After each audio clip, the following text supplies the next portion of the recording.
Everyone says the Airbnb market is oversaturated. My guest today is doing 2.6 million a year at 85% occupancy in the Charlotte, North Carolina market. So either he's lying or he knows something that the rest of the market doesn't. Today, I'm sitting down with Caleb Shore, founder of My Tripify and one of Charlotte's top short-term rental operators. We're getting into what's actually booking right now, what's dead, and whether short-term rentals are still a real wealth building vehicle in 2026 or if the window's closing. This is the Leadway Podcast, episode 210. And if you're hungry to build wealth, escape the W 2, and create a life on your own terms, but nobody around you is talking about how to actually do it, you're in the right place. My name is Chris Rickenbaugh, and every week I sit down with investors and entrepreneurs who have already done it, breaking down the vehicles, the mindset, and the exact moves that built their wealth. Now, let's get into Caleb's episode. I just want to jump right into it. Does Airbnb and short-term rentals in 2026 still work? For sure. But there's a lot of caveats. I'm sure we're going to get into those. And because I know regulations are a big hot topic right now, we've seen a lot of short-term rentals in Atlanta, get shut down. We've seen, a lot of these past operators hit the boom in 2020 or in 2021, 2022, and now it's completely changed. So, what are you seeing in the Charlotte market specifically with the oversaturation? Yeah, I mean, you hear that word thrown around a lot, right? And it's I don't think markets are oversaturated. I think bedroom counts are oversaturated. Like, for example, I'm sure we'll get into it, but like I would never buy a 3 bedroom house. It's just everybody and their mother has a 3-2 near the city that is a short-term rental or maybe a short-term rental. Like for me, I'm buying 4 bedrooms and up. And then if you talk to me next year, it's probably going to be like 5 bedrooms and up. So the meter is always moving. So I personally, like, I advise our clients, anybody that comes across any of my social medias, I'm like, don't buy a 3 bedroom. I think that bedroom count is a little oversaturated, but I will say, like, even if you have like a sick 3 bedroom, you can still win. Like one of our highest performing properties is a 3 bedroom in Plaza Midwood, but it has all the amenities. Like it has a putting green, it has a fire pit, it has a hot tub, it has a disc golf course in the backyard. So you still can win in that, but you've got to put a lot of money into it to really compete. It sounds like it's a lot more about the experience now compared to what it was a couple years ago, to where everybody was locked down in their homes. Let's just get out of here. Mom and pops, to where, it's dated 30 years ago. You could just Mm-hmm. throw some furniture in, a TV, and you're going to be good to go. But now it sounds like it's a lot more about the experience. And I want to, kind of jump into that a little bit later in the podcast. But, let's get to know you a little bit more. So, who are you and what do you do? Yeah, Caleb Shore. I created My Tripify. You just Google mytripify.com. You'll be able to find us. We run a small team here in Charlotte of short-term rental property managers. We only work with like Airbnb, Verbo. We've got a small portfolio. I think we're managing about 50 properties right now. They're all Airbnbs. I started that in 2020, technically right before COVID. We launched our first one, which was my business partners at the time. And we were like, holy crap, what a terrible idea. But looking back, it was a great idea because it was a single family home. It was a bigger single family home when everybody was avoiding everything from COVID and hotels. They wanted to rent these short term rentals, but they didn't want to go to hotels. So, kind of stars aligned. We started with one, we grew, a couple the next year, and we're at like 50 right now. But that's kind of how the inception story happened for us. Me and my business partner worked in IT before. We always chopped it up with real estate, house hacking. We both knew that real estate was going to be a part of both of our journeys, but we just didn't know how it would really lay out. So one day, I'll try and keep it short, but Riley, my business partner, he was house hacking his house, a 4 bedroom in South Park. And he was living, with a couple of his high school or college buddies he played basketball with. one day he was like, I got to move out. I want to turn this into a rental. So he hit me up. He was like, hey, I'm going to do long-term rental. And I'm like, I think it's probably a bad idea. Like, have you ever heard this thing called Airbnb? And this was like 2018, 2019. And he was like, no, I'm just going to do long-term rental. Like, I know that, like, it's consistent. I'm like, okay, cool. Mhm. Call me back like 6 months later. And he was like, dude, I had a cash for keys situation. Like, I paid this girl to get out. She was going to sue me. Like, it was a nightmare from the jump. So I was like, okay, now do you want to do this Airbnb thing? Like, it's still like a thing. So long story short, it took him 3 months to furnish the place, launched it in February of 2020, right before COVID. And it was originally like, holy crap, this is a terrible idea. But it turns out to be one of the best ideas that we had had. Not complete accident, right? It was right place, right time. And then now we only manage short-term rentals, single family homes. Like, I avoid HOAs like the plague. Oh yeah. The HOAs, I mean, is it just because they say no short-term rentals, or is it just because they have extra rules and they can kind of mess with your cash flow? Like which would you say is it more? It's it's all of it. Like, it's just a governing body. And frankly, like, I think the HOAs should be the spots where they regulate this. Like, I don't think it's a city thing. I don't think it's a town thing. I think it should be regulated at the HOA. And for me personally, like, I think regulations are good. I think this industry needs it. There's a lot of fly by the seat of your pants, somebody just trying to get into this with no license, no experience, like doing this the wrong way. I think those people should be put out of business. I think you should follow the rules. And like, we are very, very clear with, we're licensed, we have our broker's license, we're a firm, like, we have something to lose, where still like probably 80% of hosts don't even know you need a broker's license to manage somebody else's property. So we do a lot of like content around education and just doing it the right way, because like, if there's enough operators doing it illegally the wrong way, it's going to sink the entire ship, which we definitely do not want. I use the service as a consumer. I love Airbnb. Like, when we travel, we go to these awesome places, like unique stays. Like, that's what I love. And I would hate for that to get shut down. So we try to operate with that in mind. But kind of going back to your original point, HOAs, it's a governing body that can shut you down overnight. And I don't like that. So we only advise our clients, and us personally, we're buying in non-HOA single family homes. Just it's a hedge, it's a moat, really. Gotcha. And that makes a lot of sense because we see, regulations have been big in the news. So we can jump into this part, but I want to kind of go back to, your background a little bit. But since we're on regulations, I'm seeing it across the country. It's just kind of what comes up in the news. So have you seen the regulations start to crack down in this area to where you're saying, you might have to shift your strategy, or how are those regulations impacting you and other short-term rental operators?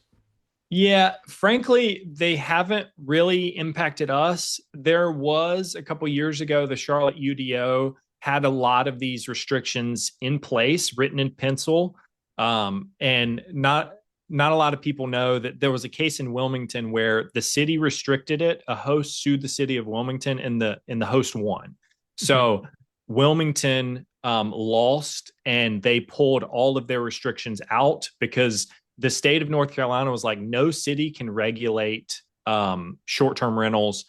It has to be in, as I think the right terminology, it has to be in zoning, not like city ordinance. So when that happened in Wilmington, Charlotte pulled all of their crap out of the UDO of short-term rental restrictions. Like, there was a lot. And Interesting. frankly, like, even if all those would have passed, we really wouldn't have been affected either way, because it was a lot of like HOAs. You can't have two rentals within 200 feet of each other. You have to have like enough parking for 2 times the bedroom count. Once again, we're in single family homes only, on Mhm. purpose. So that really wouldn't have affected us, to be honest with you. But it at least, like, made us think twice about what's our strategy here, and what's like making sure we're not going to, be put out of business overnight. So now a lot of our properties are in Charlotte, Lake Norman, Belmont, like Matthews, all the way down to like South Park.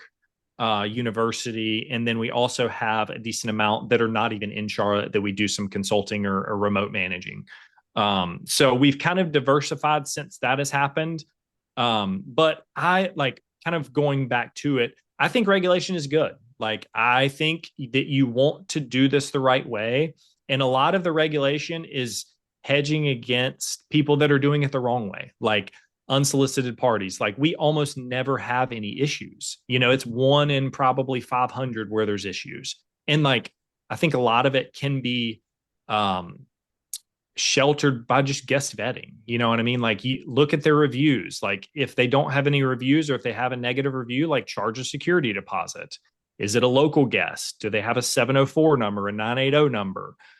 So there's a lot of red flags that we do on the front end to avoid the bad guest that all the news articles talk about. And And that I think hosts should do that. Yeah, and that makes a lot of sense. I remember a conversation of Eric Bledsoe on the podcast. Now, he was talking about wholesaling and regulations, where he's saying, hey, I love regulations because it's just really going to take out all these bad actors. And I hear kind of the same Yep. thing to where there's so many people trying to do it now, and they're doing it lazy, they're not doing it correctly. And, I wouldn't say breaking the law or anything illegal, but it's just, hey, you're just, kind of a bad actor in this industry. So that's what the regulations sound like they're more cracking down on, if anything. But, I want to go back into your story a little bit because your background in IT and digital marketing, um, you know, with everything being on social media these days and being able to market the properties, it's almost like an unfair advantage. So, what can you kind of speak on that about to where it has been a very big advantage going into this industry, maybe compared to long-term rentals? Yeah, it's like this industry is all digital marketing, honestly. Like from the Airbnb listing to like us getting clients in the social media side. It's I mean, frankly, almost every industry should rely on some type of digital marketing. This is just a very like antiquated, slow moving industry with real estate, right? So once again, luckily being in the right place at the right time, having an IT background and degree, same thing with my business partner, computer information systems. I was building websites for a while. And then I fell in love with marketing. I had a marketing agency that ended up selling to my business partner before going all in on this My Tripify thing. So ended up selling that and like understanding the power of digital marketing. And then now it's like, oh, yeah, okay. People going to an Airbnb site and seeing your listing convert all the way down to like converting and booking it. It's just a marketing funnel, right? You got to Mhm. get people to click on it. You got to have the marketing material. You got to have good photos. If they're not clicking on your listing, it's probably like the first photo is not very good. So we actually, at my rental, one room is literally stripes and it has like a 50% click-through rate, which is astronomically high. Most people are at like 15%. It's just my marketing is like, oh, duh, I would use that photo as the hero photo, like the Mhm. first photo, because it stops people immediately in their scroll. Right. So you kind of combine all of that with the knowledge of real estate. And I knew I wanted to do real estate. I come from a long-term rental family. My dad had, 15 rentals that he self-managed, you know, as early as I can remember, I had a paintbrush in my hand, right? There I you just go. didn't like long-term rentals because I don't know, it just wasn't sexy. And then short-term rentals came along and I'm like, oh, I could get with this. Like, this is cool. And then you combine the IT with the marketing, with the real estate, and then here we are. Yeah, that's interesting because you probably only saw it from like one direction, is saying, "Oh, real estate is Yep. only long-term rentals. That's the way to go." I probably don't even want to touch real estate. But now, with your background, IT, digital marketing, it's like, "Oh, well, this opens up a completely different avenue of real estate for me that works." Because it sounds like you were kind of building with My Tripify, you're almost building a short-term rental company rather than just the real estate, and then the real estate kind of Yep. came with it. So let's go into My Tripify. Like, when did that start coming together, and when did you realize this could be an actual business? Yeah, so 2020, we managed my business partners, no LLC, like just a handshake agreement between me and Riley. We're like, yeah, dude, I'll help you. Like, I don't know what to do, but like, sure, it sounds like a fun hobby. Managed all of that through 2020. COVID was rough for a couple months, and then it just skyrocketed. He was like 4xing his mortgage every month, and I'm like, holy crap, like this is nuts. Yeah. um, Once again, I was making no money on it, right? I was just like, I saw where the puck was going. And I think that's why I've been like semi-successful in business. It's like I can kind of see the light of where it's going. So I was like, yeah, we need to double down. So 2021, got the LLC, started a business. We closed maybe like 2 or 3 deals the first year. Mhm. 22, we probably closed like 3 or 4 more. And then that was kind of the start. Then we started like doubling the portfolio every year. So that was kind of like the high level cliff notes of us and where we kind of got to.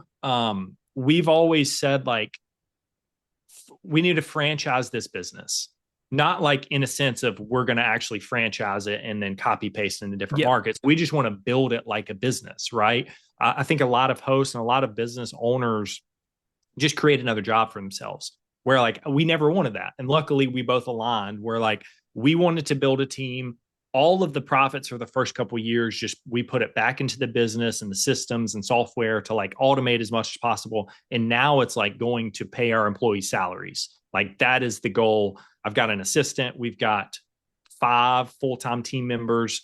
So it's a small operation, but now it's like I get to do cool stuff like this where like I want to do this stuff. I want to go to properties. I want to like film content, talk to people. Like I'm going to a networking event later. Like that's the fun stuff that I like to do. Now I'm still like checking emails and in the business. But like that's less and less and less now than it ever has.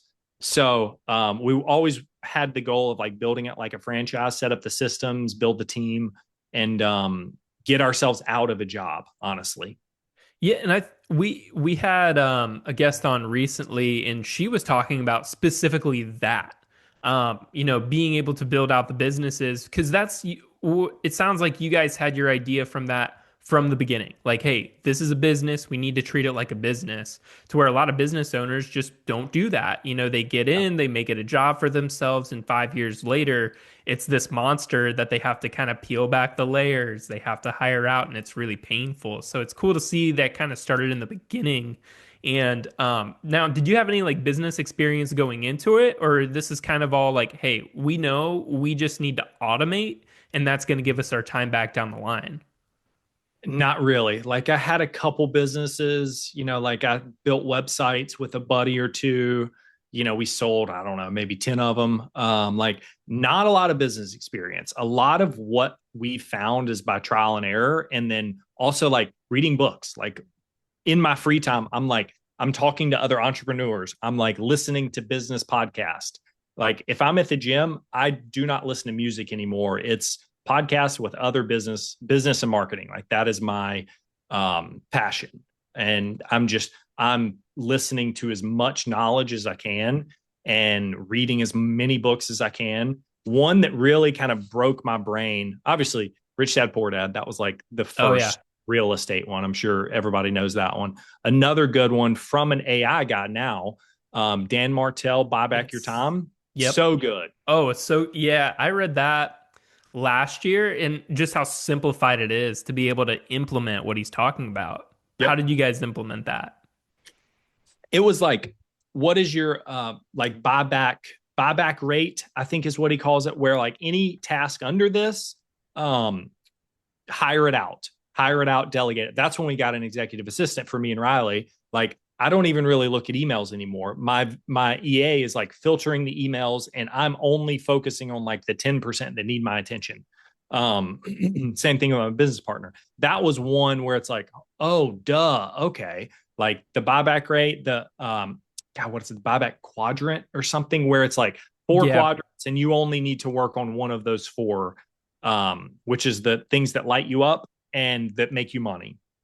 Content being the one for me that really does that. Like making content makes everything go round. And then I also like that. So it's a win win. And I'm like pushing all of my time into that bucket.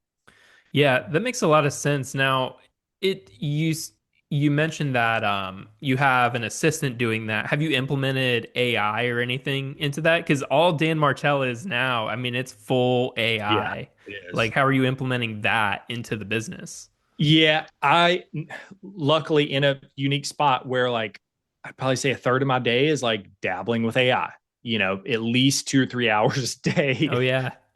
is going to AI. And it's a lot of just banging my head against the wall, to be honest with you. I think two main things that we're doing now, like I've rebuilt the company website in like a Sunday with AI, and I've updated it every day since. This was probably a month ago, and it's freaking awesome. Like Oh I'm yeah. really excited how easy it is to build.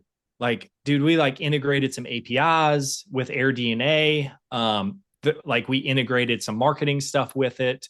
I created like multiple blog posts, um, all all within like seconds. So that's like an easy low hanging fruit. I think everybody listening now could do. Just go start dabbling with some AI website builders. Another thing is we're building. We do a lot of like when clients come to us. Usually the first thing that they say is like, "Hey, I have a listing, but it's not really booking.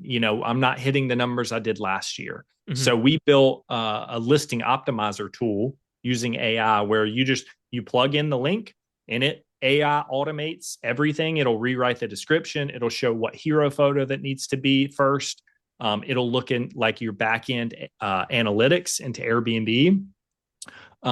It will show you what amenities you need based on the comps. Like it automates a lot of that just because we were manually doing it forever. And that's like, it's still very, very beta product, but we're using it internally. And it's really like eye opening with how good it can be. So that's one thing that we've been building. Just I always think like, what am I doing manually right now that I could build a tool to automate, that would help me next week? Oh yeah. We might have to have a whole other episode on AI. Because I I'm think down. I'm diving into it. Yeah, I think anybody, and from everything I hear, if you're not using it within the next year or two, you're going to be so far left behind. So the people Yep. and you know, the go-getters that are actually taking the time to be able to learn it, how to use it. Like we use it for the podcast. I use it as my business coach.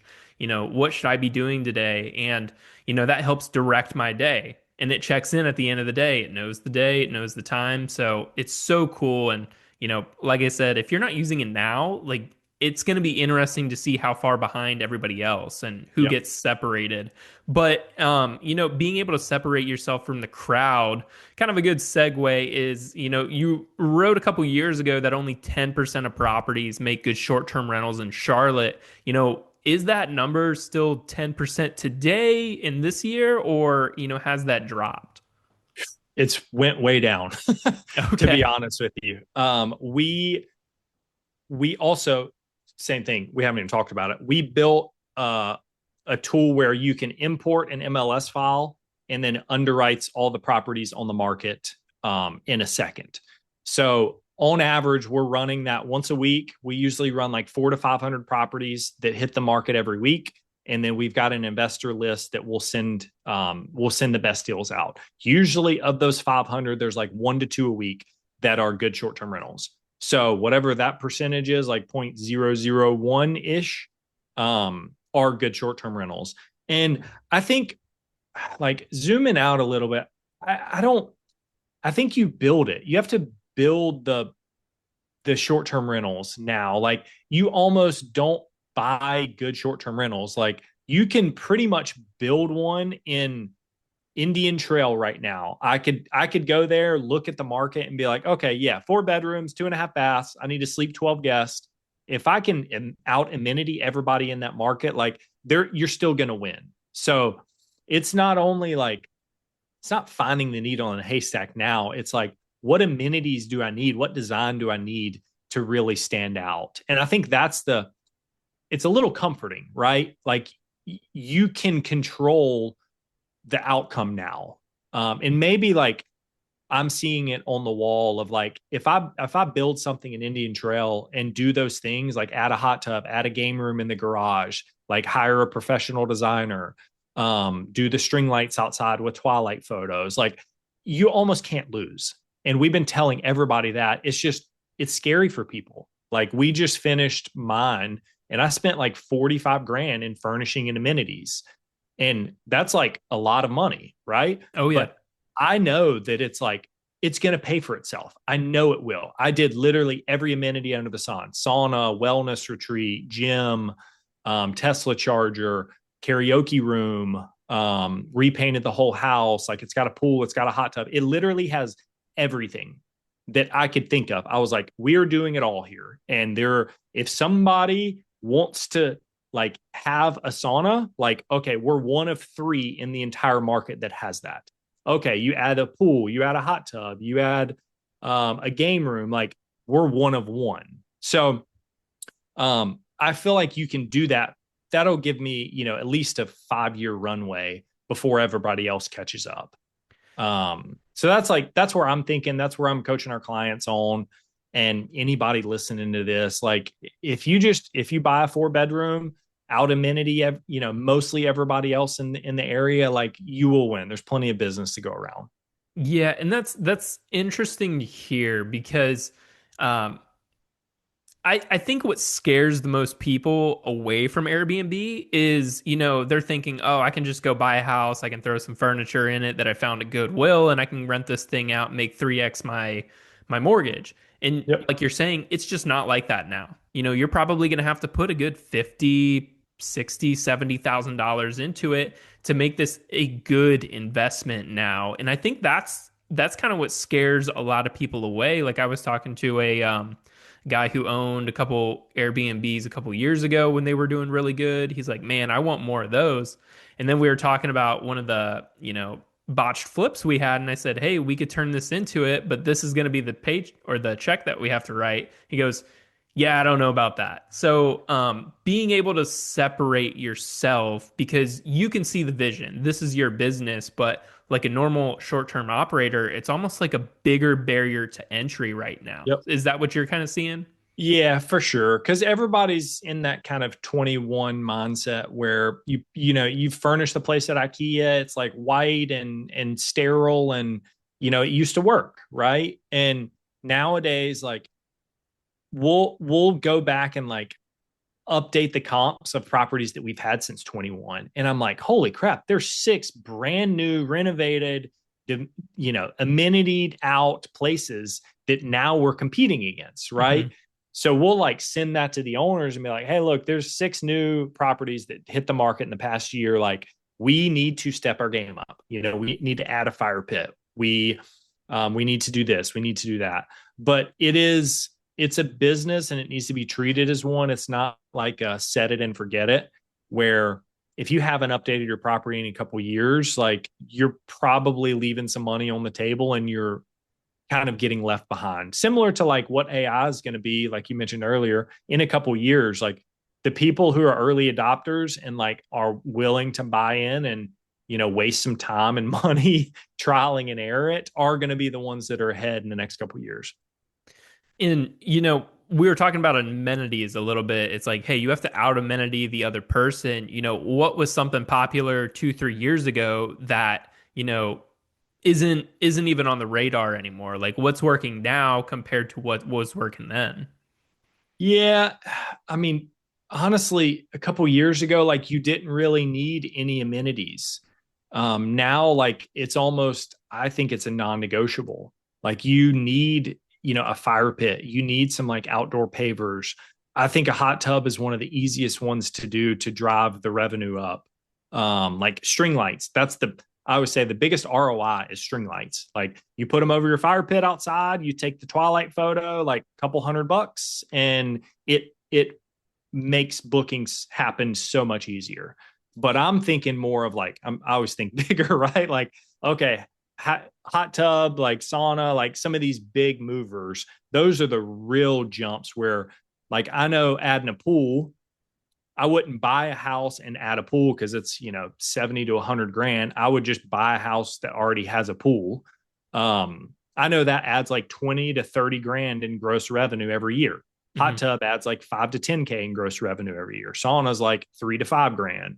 So you just amenity stack these, you like it will pay for itself more times than not, like quicker than you think. And you guys being able to look at that every single day and go, all right, this is the amenity is kind of what changed the game. And say there's a normal operator in what you guys are doing. Are they implementing those same things or are they getting left behind? Because, being able to just drop like a normal person who has a short-term rental into your portfolio, like, are they going to be able to do the same things you're doing? Or like, why are you guys having so much more success than the regular person? Yeah, I think if you dropped somebody in our properties, I think they would do okay. I think a lot of it's done before you even launch. Like, what amenities are you adding? Like, how are you designing the place? Like, I'll give you an example. The place that we just did, I knew that I flipped a short term rental last year, sold it Mhm. for a lot more than I bought it for, fully furnished. Um, and it was like learning from that place only slept 10 guests, and we had so many inquiries on like 12 plus guests.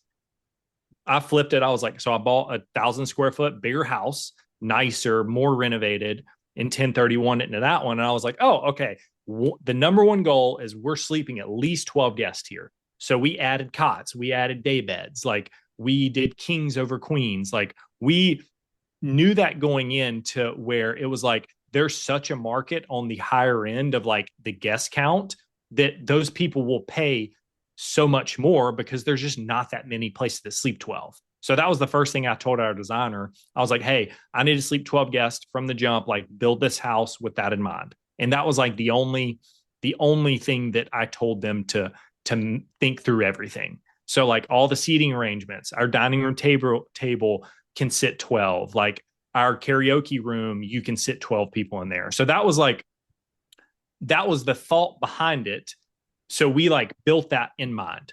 Like I see so many properties that can sleep 12, but they have a four top dining room table. I'm like, this makes no sense. Like, were we going to eat in shifts?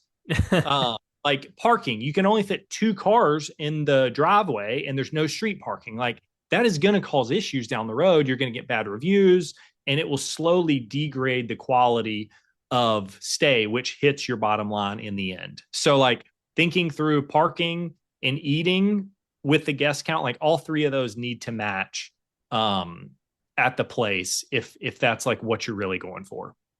Yeah, interesting. So that kind of leads into one of my last questions is, for somebody looking to get into the game now, obviously it's not what it was back in 2021 or 2018, where it was kind of like the Wild West, is for someone looking to get into real estate now, is short-term rental the best way to get their foot in the door? Or would you say, hey, or would you pick a different strategy from the real estate, from everything?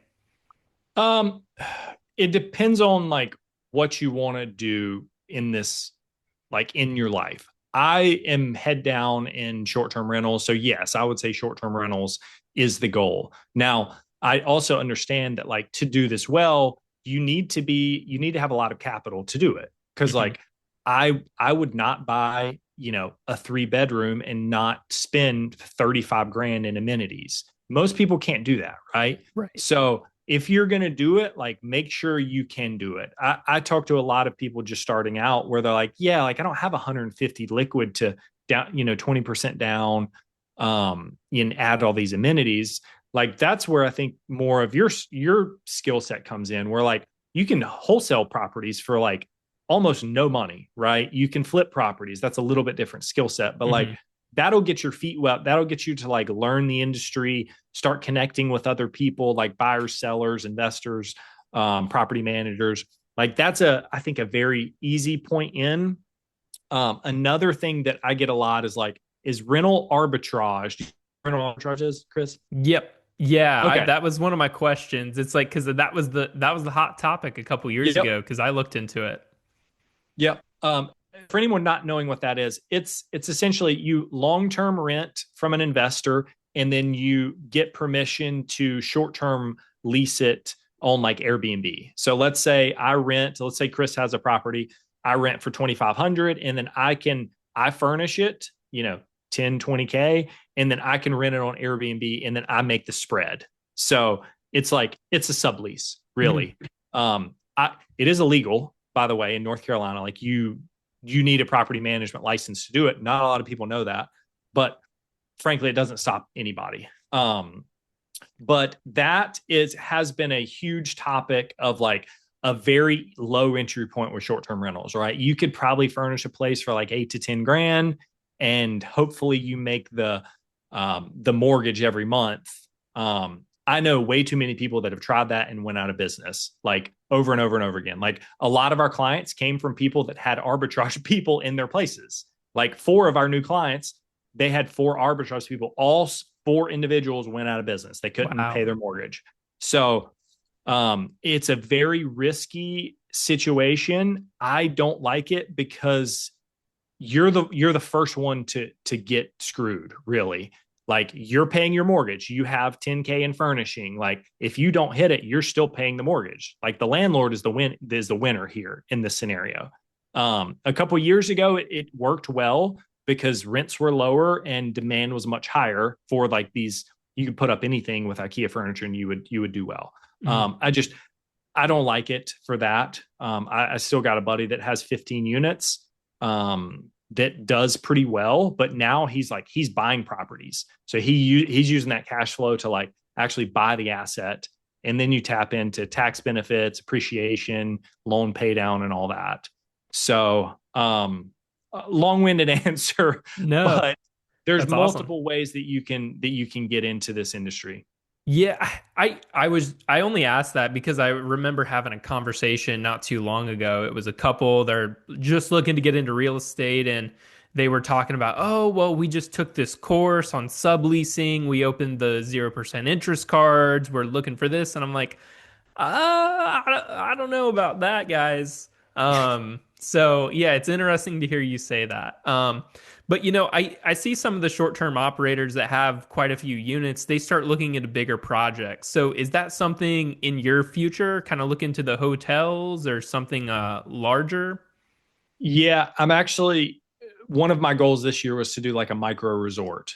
Um, I'm planning to build it. I'm actually looking for land right now. So if you know anybody that has lakefront land, or even like doesn't have to be Lake Norman or Lake Wiley, like if it's on a pond, Hmm. I'm gonna do like a little micro wellness retreat type deal. Probably 5 to 10 little units on an acre or two, and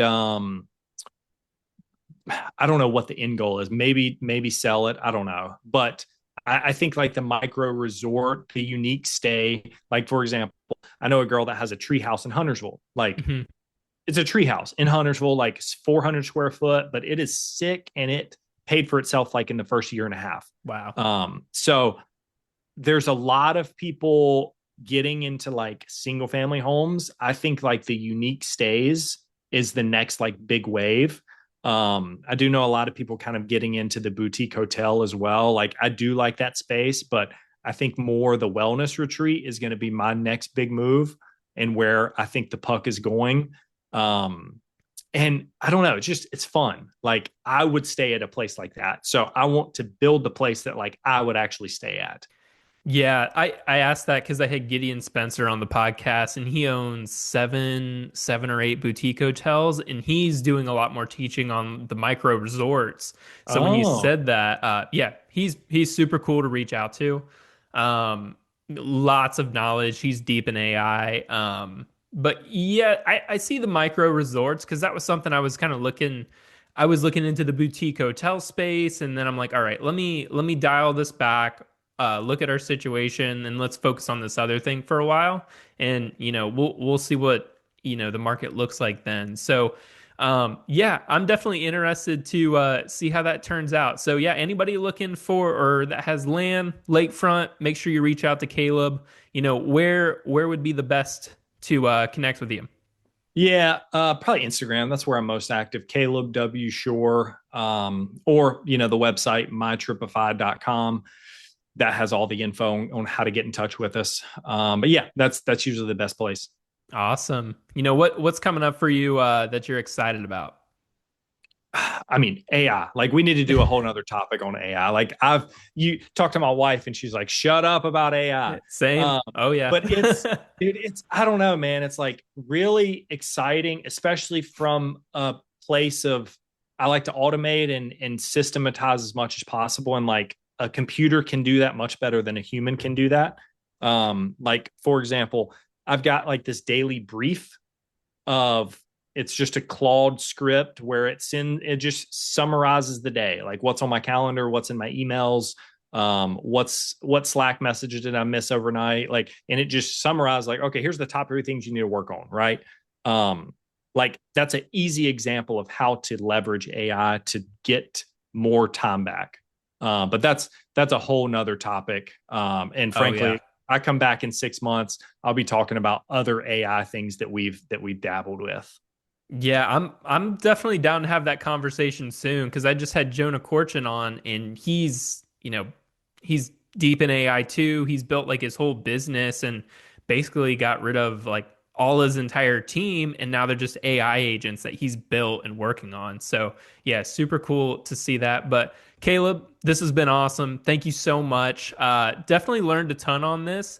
And I'll make sure to link all your information down in the show notes for anybody who wants to go follow Caleb or get in touch with him about Airbnb. So, Caleb, thank you so much. Appreciate it, Chris. Absolutely. This has been Caleb and Chris on the Leadway Podcast.